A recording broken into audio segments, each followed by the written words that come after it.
I'm the executive director here, and I just want to say that I love this community. Thank you all so much for coming out today and being part of this, and being part of all of this amazing transformative work that we've been doing here for the past 5 years.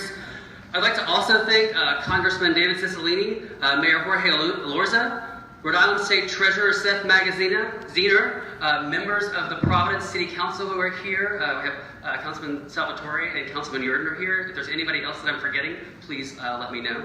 I also want to say that this project has been, I believe, about 4 years in the making, so it's been a slog. So if you look around the room today and you see library board members, please thank them for all the heavy lifting that we've done over the past several years, and the staff to get this done. It started with a strategic plan that urged Providence Public Library staff, our board members, stakeholders, and the public to think again and think differently about what a public library can actually be. Since then, we've changed our library operations, we've changed our branding, we've changed our website, and now we're changing the building.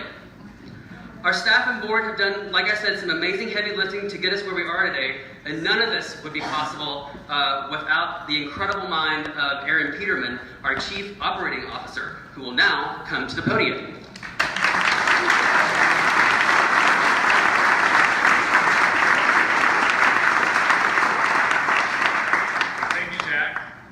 So we're here today for maybe 3 reasons. One is that guy over there, the nice, shiny, this guy. 2, to celebrate the beginning of something that we started 4 years ago-ish. And 3, to thank people. Because this project cannot be done alone by any means. So I have a few pages of thank yous. I'll get through as fast as I can. First and foremost, can the staff of PPL raise their hands?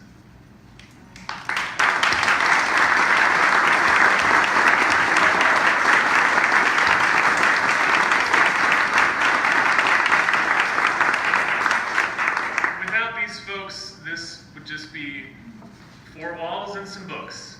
These people are amazing. They've been amazing for over 100 and some years, not individually, but over time. Second, the big thank you goes to the Board of Trustees of this great institution. They took a great leap of faith to make this project happen, and I cannot thank you all enough.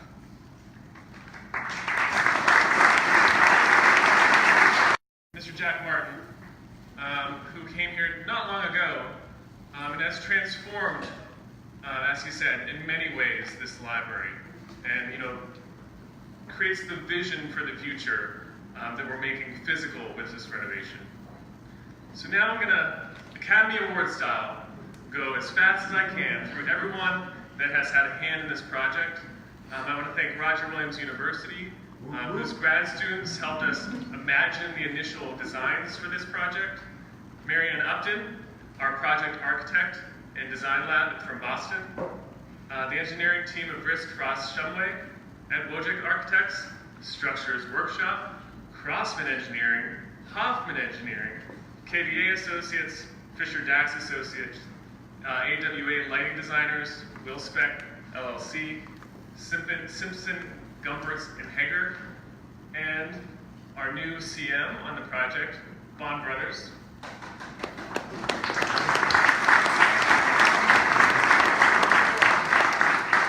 If you need to move some books, I would suggest William B. Meyer Company. They spent 7 weeks, and we have no more books. For about 5 months, they will come back. S.J. Corio Auctioneers helped us auction off some old library furniture, and we raised over $14,000. And also, moving on to the state of Rhode Island, Governor Raimondo, our state legislation, especially the Office of Library and Information Services, and Karen Mellor, who has granted us nearly $9 million for this renovation. The Rhode Island Historical Preservation and Heritage Commission, Moving on to the City of Providence, Mayor Jorge Loorza, who's here, the City Council, Bonnie Nickerson, who was such a great partner, and her team at Planning and Development, Chris Issei from the Downtown Design Review Committee, Stephanie Fortunato in Arts, Culture, and Tourism, Jeff Likens and his team at Inspection and Standards, Michael Borg in the Department of Public Works, the Providence Fire Department, and Tim Lutz. As you can see, there's no sprinklers in here. There soon will be. Financing. You can't do a project without financing. Special thanks to Joe Confessori from Washington Trust, Luba and Victoria, if they're also here. Our new market tax credit partners, Chase, Building America, and Consortium America, again, key in getting over $4.2 million in equity into this project. Barbara Sokolov and Derek Farias, who helped us get those new market tax credits. Took 2 years or so, but we were successful. Greenworks Lending and Rhode Island Infrastructure Bank's CPACE program. And then legal and insurance, the really sexy part of all of this.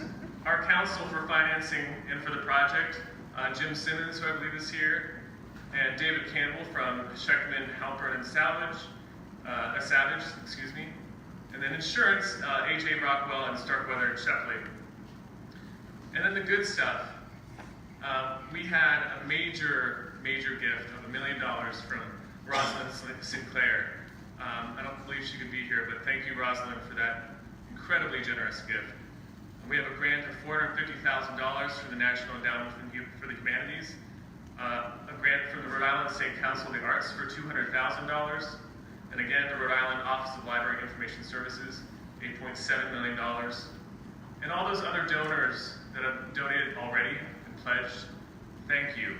I know Jack will talk a little bit in a few minutes about some possibilities for the rest of you to help us out. Our other partner, Building Futures, I believe Andrew Cortez is here for providing apprenticeships for this construction project. Russ Moore and Fine Catering, who's our exclusive catering partner. Oomph, who, if you have your materials and all the pretty pictures, they did all of our capital campaign materials. Thank you so much, Oomph. And Mr. Bucci, I didn't want to be thanked, but I'm thanking you anyway. So, that's it. There's plenty more, I am sure. So if I've forgotten you, thank you, thank you, thank you. So I'm going to turn it back over to Jack Martin. Thanks. Thank you, Aaron. So, I'm not sure if Tony told you, but if you signed up for the speaking program, you also agreed to donate $100,000 individually to the project. So we'll be sending you all pledge forms. So first up is our amazing designer and architect, Marianne Upton, who we've been working with for over 4 years, and she was also instrumental in the renovation of the historic spaces that are behind you. So I'm going to give it up for Marianne Upton.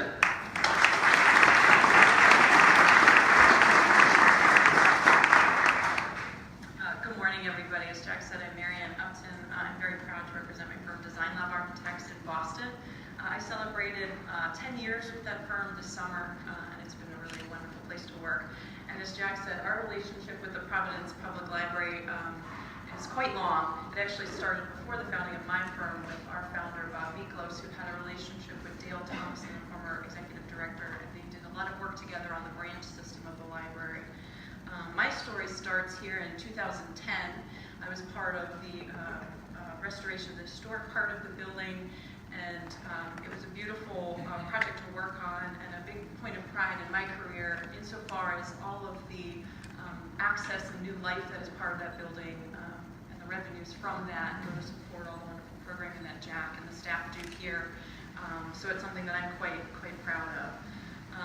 2014 was a big year in my life. That's when I met one Jack Martin and heard about his vision for what could be done here at the Providence Public Library to extend all the great work that's happening. That was also a year that I became a mother. And as Jack told us about his plans and his hope for everybody to think again, we got very excited about the possibilities here in the 1950s wing in particular. His strategic plan included a long list of initiatives that reinforced the great work that happened here, not the least of which was to become the city's greatest partner, which I have respected and loved that notion ever since working with Jack. And I think he's done that in the time that we've been planning the physical changes here to see that transformation happen in the way that services are delivered has been very inspirational. I was looking back last night, an email he sent me back in 2014, and he promised that at one point we would get to a moment of construction, chaos, and celebration. And I think that's today. That's what we're here to celebrate. So we are on the brink of it, and I feel that excitement in the air, and it's nice to finally have arrived at that moment with you all. The story of this place where we gather today is a long one with lots of trials and tribulations. I don't know if you know a lot about the history of this particular wing, but actually the vision for it started back in the 1920s with a building that actually very much matched the original structure on Washington Street. Obviously, the Great Depression happened, there were other delays, there were strikes, ups and downs, and finally a structure was erected in the 1950s, which you see a lot of some of those finishes exposed as we sit here today. What ultimately happened is this place was dedicated with the idea that the library is an instrument for more useful and more intelligent living, and it would have a continued influence in the life of this great city. And I think that this building has served that vision very well in the last 50 or 60 years. But certainly as we look ahead, we absolutely think again about what this place is, what a library can be, and what a library should be into the future. As Jack will tell you, it no longer is a place to just consume knowledge, but it is a place to create it. Computer usage and borrowing media are still the most popular activities in any public library, but more so libraries are places of community gathering and collaboration and collaborative learning, and a place for hands-on skills, making and doing. And certainly this bold project will do all of these things and more. It will introduce a robust infrastructure for enabled technology use throughout the building for both internal and external research, communication, and learning. It will have new venues for meeting, collaboration, and presentation. It will provide proper accommodations for the oh-so-special collection that is housed here and better access to those holdings. We'll have a new gallery that faces Empire Street. We'll have a new lively cafe. We'll have an expanded children's library and a dedicated teen loft, a very special place for those very special people to go. We'll have a combined service desk and info commons. We'll have a vastly improved orientation, and we'll offer a proper warm welcome to the city and all the patrons that enter the doors here, and much, much more. And I cannot wait to see all of that take place. It has been an absolute pleasure to examine this place over the last 8 years that I've been a part of working with the library. And each time I visit this building, this crazy building, I see something and I learn something new every time. And that is my hope for anyone who comes through the doors when we reopen in a year and a half's time. So please come back at the end of 2019 when we are through with our work. And I will just close by saying a very huge thank you to all the folks at the library. As Erin enumerated it, as many, many people that entails. I have to say, I am the envy of all of my colleagues to have such a thoughtful, bold, and caring and mission-driven client. I brag about them every day, and it has been an absolute honor and pleasure to be a part of this project, and we wish you the very best as you continue your transformation. So thank you so much for making us a part of it, and congrats.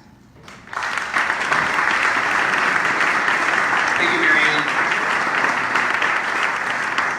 As Erin said earlier, this project would not be possible without our new market tax credits partners, and I would like to invite Tom O'Malley from Building America to say a few words. Thank you so much, Tom.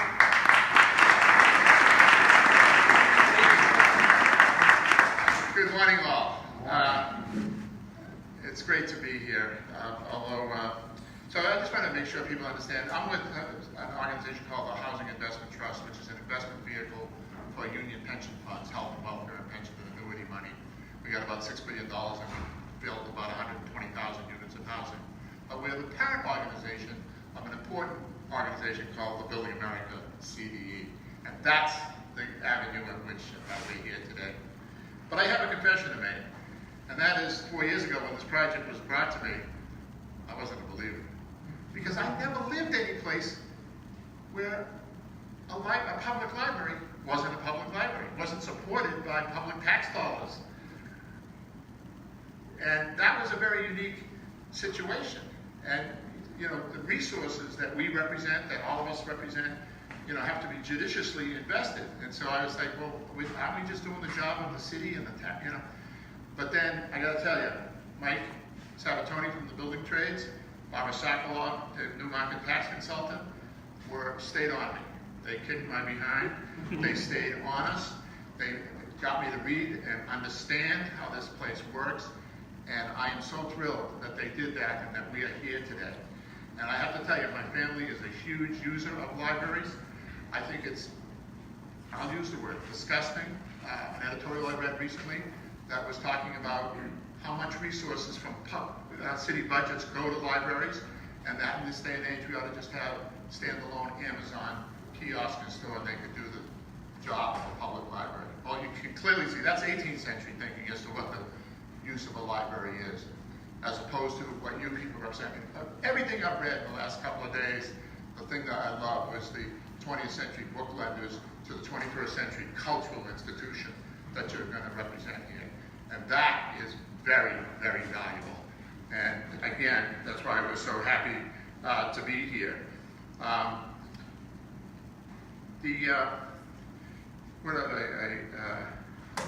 So you know, Mike is Sabatoni was a great believer, not just in the project because of the jobs, but because he cares about the mission, he cares about the state, he cares about that mission of the library.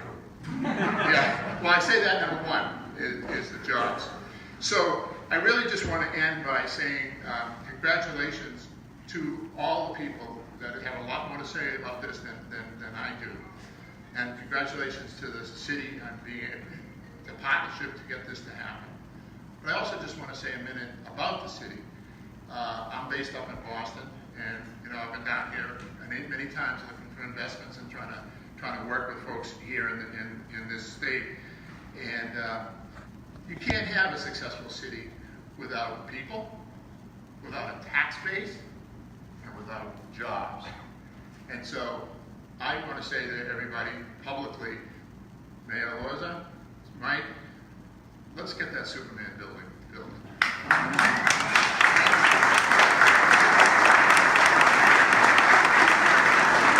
Thank you, Tom.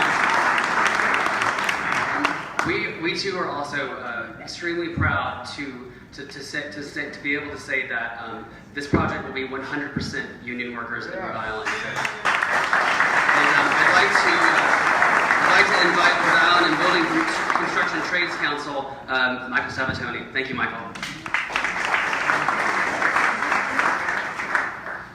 Well, just to echo what Tom just mentioned, it wasn't really kind of kicked behind. We call it twisted a few arms to make this project go. So, on behalf of the Building and Construction Trades Council's president, I got to say the last year, I've been the president for 11 years, has been the busiest I've ever been coming to events such like this, which is a good thing, because that means tradesmen and women that I represent are back to work and continuing to get back to work. And jobs like this are providing opportunities through programs such as Building Futures, where Andrew runs, where 20% of the man hours on this project will go through entry-level young men and women, most from the city, that'll get opportunities to enter the construction industry through our apprenticeship programs. But it doesn't happen by accident, and I've been saying this all over the state at these events. Elections have consequences, so I want you to remember that in this Tuesday coming up in November, and remember some of the people that are sitting here that you're going to hear from shortly, because the consequence of not re-electing most of them is going to be less of these. So I hope we're going to give you 2, 4, 6, however many years you need to continue to go on. So, but I do have to give a couple of shout-outs. If it wasn't for Andrew Cortez and Barbara, pushing me, as well as a shout-out, unfortunately, AFL-CIO President Marianne Rhode Island. George Lee couldn't be here, working with Tom and Eric Price down in Washington to secure the funding, as well as my boss, Sabatoni, the General Secretary Treasurer of the Laborers International Union. These monies do come from tradesmen and women's pension funds and annuity funds. And the real beauty of investing back in something like this is it perpetuates opportunities for men and women to continue to fund those funds and then reinvest back into the communities. So something like this is something we should all really be proud of. But a special shout out to Andrew, because he twisted my arm for 2 or 3 years every other day. Where are we? Where are we? Can you call? Can you call? Can you find out? So let's give it up for Andrew Cortez.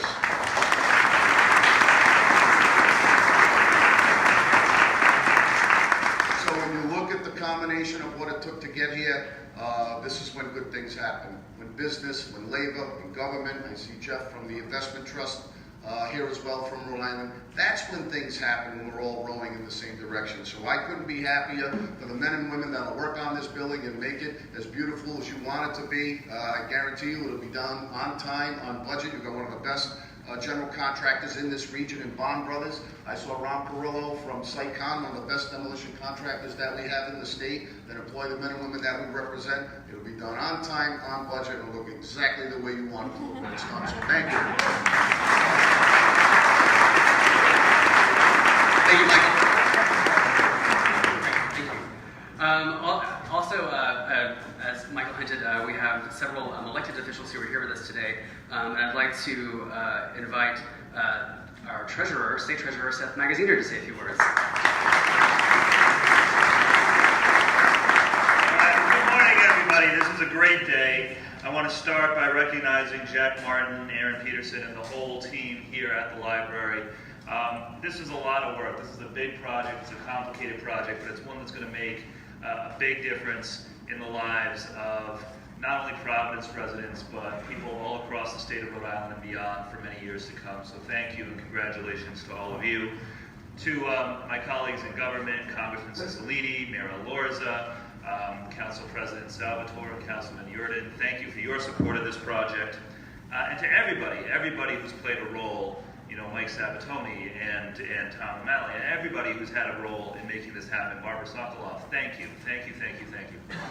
One of the things that I think we face as a society today is things have become so polarized, politically polarized, culturally, economically. With the rise of social media and the internet, people stay at home, they don't go out as much, they don't participate in community events and institutions the way they used to. And libraries, public libraries, when done right, are one of those things that can help hold our society together, so that people can come to a place and have shared experiences and shared knowledge and interact with each other. You go to a public library like the Providence Public Library, and you have people from all walks of life coming here for different reasons, coming to a place, a physical place together to engage in community activities. This is a beautiful thing, and it's something that we need more of in our society so that we can not become so cloistered and closed off and focused on ourselves and only talking to people who are just like us, but really come together as a community. In the digital age, libraries are changing, they're serving new functions, new purposes, but I think at the very basic level, it's the same today as it has been for centuries. This is a shared space, a place for the community to come together, everybody in the community, a free resource that we can all use and interact with each other and be a real community. So that to me is what this is all about. And the behind the scenes work that is going to making this happen is extensive, it's complicated, but I do want to give one plug. In addition to the folks I mentioned earlier, I want to recognize Jeff Deal and the team from the Rhode Island Infrastructure Bank who are here today. In the financing of this project, there are a number of different pieces to it. One piece is just over $1 million from the Rhode Island Infrastructure Bank to help fund the energy work associated with this project, the HVAC system, the insulation, and so on. This is a program that we started about 3 years ago at the Infrastructure Bank called the CPACE program to help businesses and nonprofits do energy efficiency work. This is something that is important for three reasons. It's important because it will help institutions like this one, building owners like this one, save money on energy costs. In the state of Rhode Island, we have some of the highest energy costs of any state in the nation. It's because of our geography. You know, we're not located in a place where, you know, you drill for oil or mine for coal, or we don't have big rivers for hydropower, so we're always at a bit of a disadvantage, and we need to be as energy efficient as we possibly can. So that's going to help this library save money. It's good because it means jobs, and it's good because it means that as a state we're reducing our carbon footprint and doing right by the environment. So it's a win-win-win. This program at the Infrastructure Bank has already helped numerous small businesses and nonprofits across the state become more energy efficient. So I'm particularly heartened to see the CPACE program and the Infrastructure Bank play a role in making this project a reality here at the Providence Public Library. So once again, to everybody, thank you. Thank you for your role in helping us build a stronger community, and I look forward to being here to celebrate the ribbon cutting with all of you once it's done. So thank you, everybody, and congratulations. Thank you. Per what he was just saying, you might find it interesting that over 50% of the construction costs are actually systems upgrades. One of the pleasures of the design process was sitting around the room with our engineers and watching their faces fall when they found out how old our equipment is in this building. So very much needed. Thank you. I have had the pleasure of, since I arrived here 5 years ago, of working with our incredible mayor, Jorge Alorza, on multiple projects across the city. So I am so happy that you're here today with us, and I'd like to invite you up to say a few words.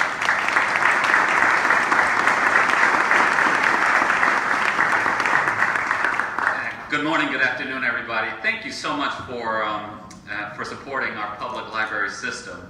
I want to give a shout out to the electeds, the colleagues in elected office that we have with us here today, Congressman Cicilline, Treasurer Magazziner, Council President David Salvatore, and Councilman David Seth Yurden. But most importantly, I want to give a shout out to Jack Martin. We are so fortunate to have one of the most dynamic library directors in the United States of America.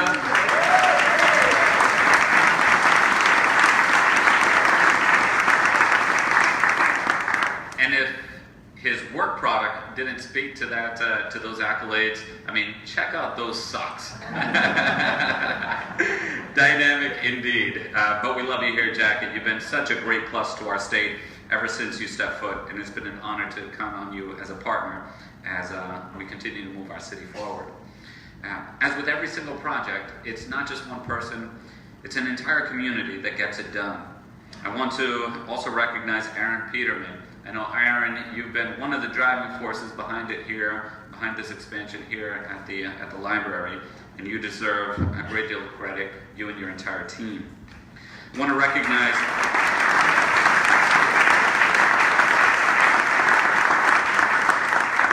Marianne Upton, of course, from Design Lab, the architect on the project. Eric Price, the CEO of Building America. And I want to recognize the folks from Bond Construction. I know Dan Ramos, the regional manager, is here, but it's really the entire team that gets it done. Well, just a couple of things about the significance of this project. You know, it's frequently said that libraries are the great equalizers in society. And I think the Treasurer Magazziner was exactly on point when he talks about the growing division that we have in our country. And frankly, those divisions have been exploited by a number of politicians for political gain. But instead what we need is a counterbalance. We need to counteract those forces that pull us apart with the forces and institutions that bring us together. And that's exactly what this library is doing. Now, many people still think about libraries as repositories of books and nothing much beyond that. But in reality, a library should be this institution that nurtures a child's curiosity. And that's the direction that this project is leading us in. And as been mentioned, this library is an incredible partner with the city of Providence. Do you know, not just here in Providence, but across the United States, children spend only 20% of their waking hours inside of a classroom. 80% of their time, they're out there in the neighborhood, they're out there in the community. And there's just as much time and opportunity for learning and growth in that other 80% as there is in that 20%. And so we need to continue to partner with all of these amazing institutions. And we had a vision in the city of Providence where we wanted every single child to live within walking distance of a 3D printer, of a makerspace that can ignite their curiosity. And the library system stepped up. And earlier this year we launched the PVD Young Makers program. As you can just imagine, the libraries have entirely embraced this concept.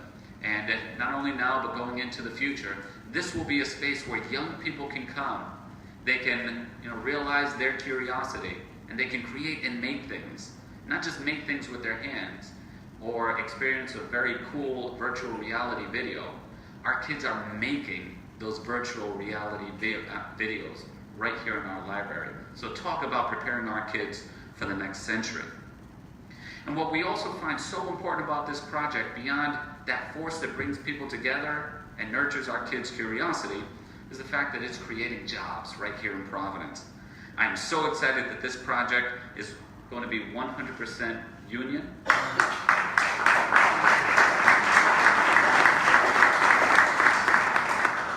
And again, we're looking to nurture the next generation of leaders in our community. I want to give a shout out to Andrew Cortez and the Buildings Future program. More and more, not necessarily, but oftentimes young people are going to be apprenticing as part of this program through Building Futures. And they're going to be gaining the skills and all of the credentialing that they need to be that next generation of laborers and craftsmen and women in our community. So for all of these different reasons, this project is absolutely critical and it's special here in our city. I'll leave you with this final thought, which is a quote from the incredible Mayor Riley from the city of Charleston, South Carolina. He once said that the most beautiful thing in the world is when the things that we most cherish are not those that we hold privately, but those that we enjoy in common. That's exactly what this library is. Congratulations. Thank you.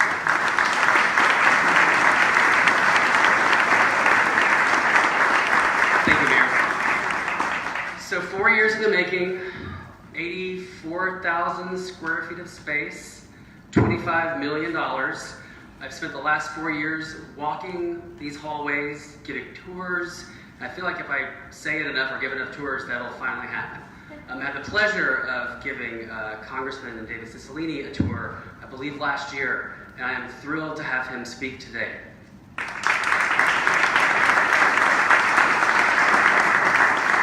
morning. First I want to say congratulations to Jack and to Aaron, but this kind of project happens with real vision.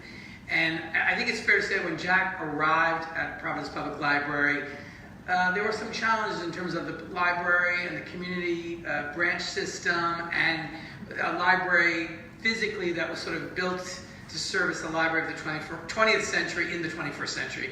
And he went to work not only to envision what he's announcing today, but to really get people to imagine this library in a very different way and to be a real community asset, closely linked in a wonderful partnership with the neighborhood-based community library system. And it took tremendous leadership and great courage and tenacity. So I want to really salute Jack. And also Aaron and the board, because to take on a project like this requires a lot of determination and courage. This is a big undertaking, a very large, the largest library renovation project in Rhode Island history. So it's a huge project. And it's going to transform this library into, as the treasurer spoke about, a place that, it used to be the case you go to the library, check out a book, and you leave.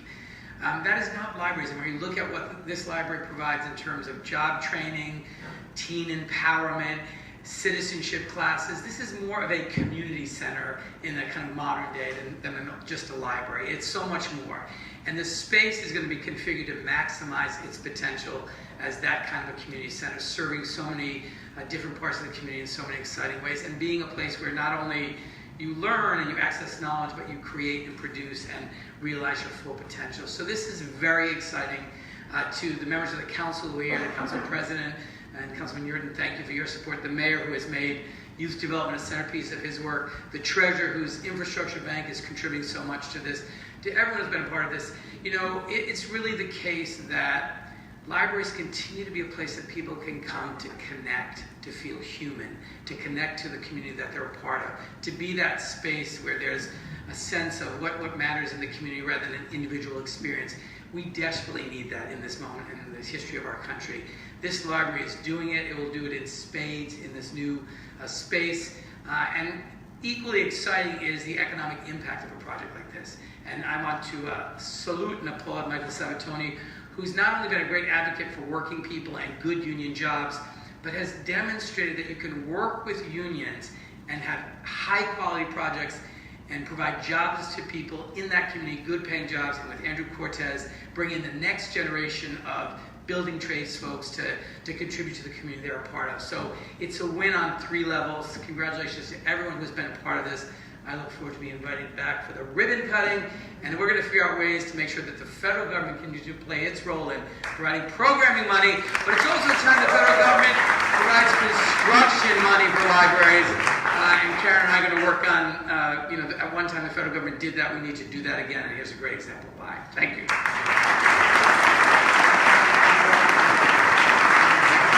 Thank you. So I want to, couple of things. I'm going to have a couple of members of the board come up and speak briefly. I do want to say that we did have a board transition this year, and I want to give a special shout out to the design committee of the board who helped really visualize what is going to be taking place, what's going to happen in the next year. So thank you to that design committee.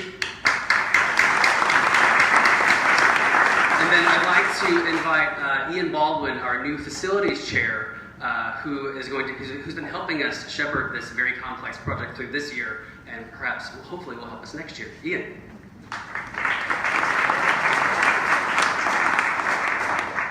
Hello. As Jack said, my name is Ian Baldwin. I'm a member of the board, and I'm the chair of the facilities committee. I'm also an architect. I practice a few blocks down Westminster Street, and the other people who you're hearing from today have done a lot more work on this project.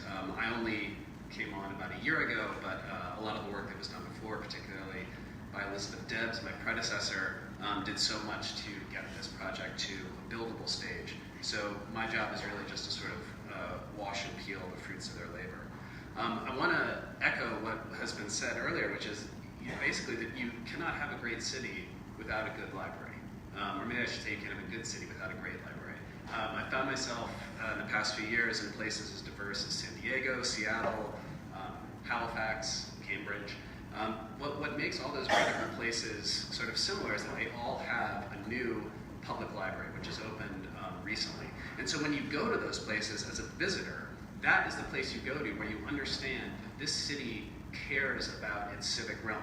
It cares about making itself not just into a good place to live and work, but into a first choice city and one that can provide a high quality of public life for its citizens. And that's something I know not just as an architect, not just as someone who loves cities, but as a parent. I'm raising 2 kids. We live just a few blocks away. We've been in the city for about 9 years. And for that whole time, the Providence Public Library has been our branch library. So we have spent hundreds of hours in this building. First in Miss Ann's children's room, and then graduating to Miss Bonnie's young adult room. Not just checking out books, but really taking in the amazing and really rich programming that they've put on again and again over the years. And so our family has really benefited from that, and it's really become a part of the fabric of our lives. So I'm not just professionally interested. As an architect, I love it when we get to swing silver sledgehammers, but I'm really personally invested as well, and I'm so honored to be doing what I can. So thank you very much for having me on board.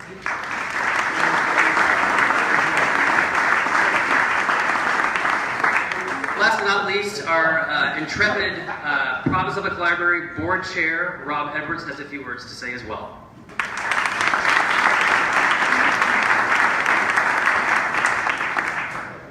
Well, we've all heard that it takes a village to raise a child, but for Providence Public Library, it's taken state government, federal government, local government, various agencies therein, dozens and dozens of organizations, charitable and private, and hundreds of individuals to bring us to this day.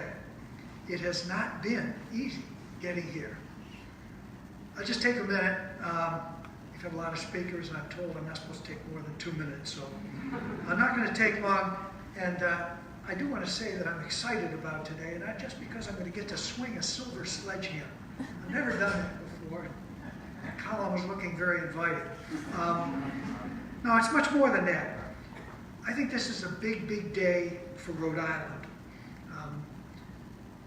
Let me share my vision very briefly with you. I believe that when the renovations are done and the doors on Empire Street are reopened, what we're going to have here is an anchor educational institution that serves not only the citizens, the residents of Providence, but through our outreach programs, we'll be reaching out to everyone in this state as an anchor educational institution. That's what this library represents for me, and I think for many of us here. And when that happens, that day comes, it may be a year, maybe a little more than a year, it's going to be a while, but when it does come, everyone, and there are an awful lot of us here who have helped, everyone who's participated in that process will have reason to celebrate. So we want to celebrate today, and again in the future, when those doors open, we will have done something for the community, for the broader community that is worthy. So thank you all. Thank you, Rob, for your incredible report. At this point in time, I would like to invite the speakers to don their gear and, get their arms all loosened up so you can take a whack at the wall. All right.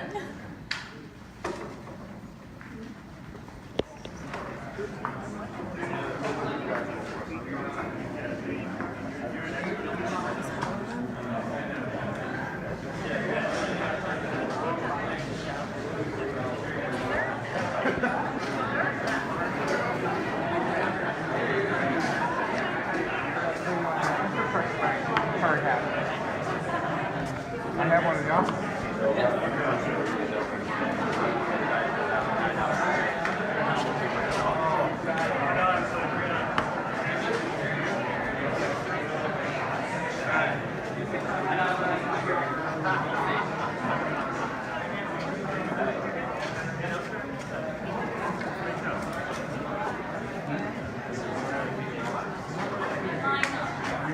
So if we can have folks line up behind Rob, go be the first. And maybe to this side of Rob, because he's going to hit. Yeah, we're going to hit this. So maybe if we can have you over here. This way.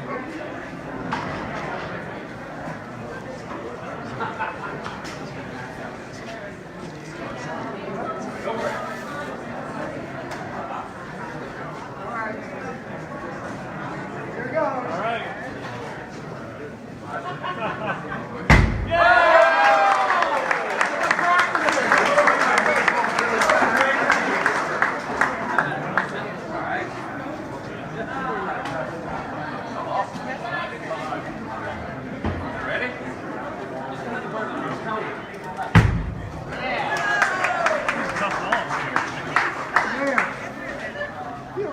It does. Yeah, although as I said, do it for 8 hours, it wears off.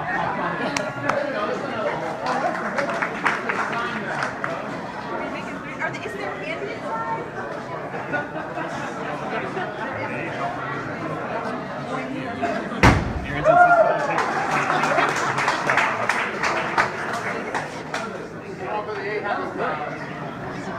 No, yeah.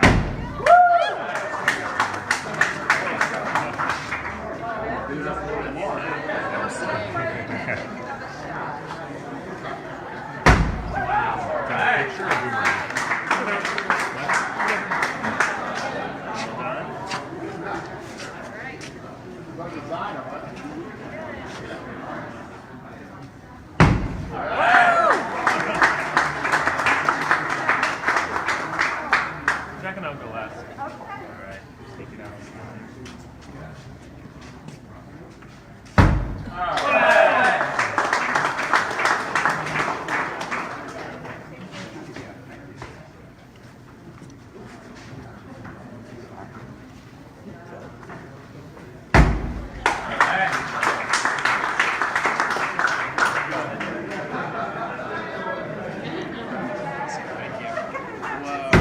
Where can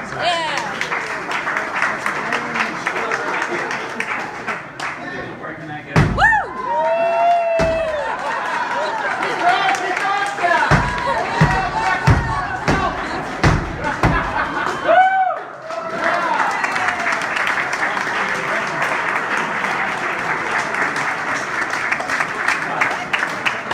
All right. That about wraps it up. Thanks for everybody for coming. I do want to say we have lunch for you outside in the garden courtyard, thanks to Russell Lawrence Fine Catering. And then also, if you want to see images of what we're actually doing, we have a slideshow out front. There's also capital campaign materials for anybody who wants to support us. You can also see me or see our development director, Erica Priscilla Adams. Thank you.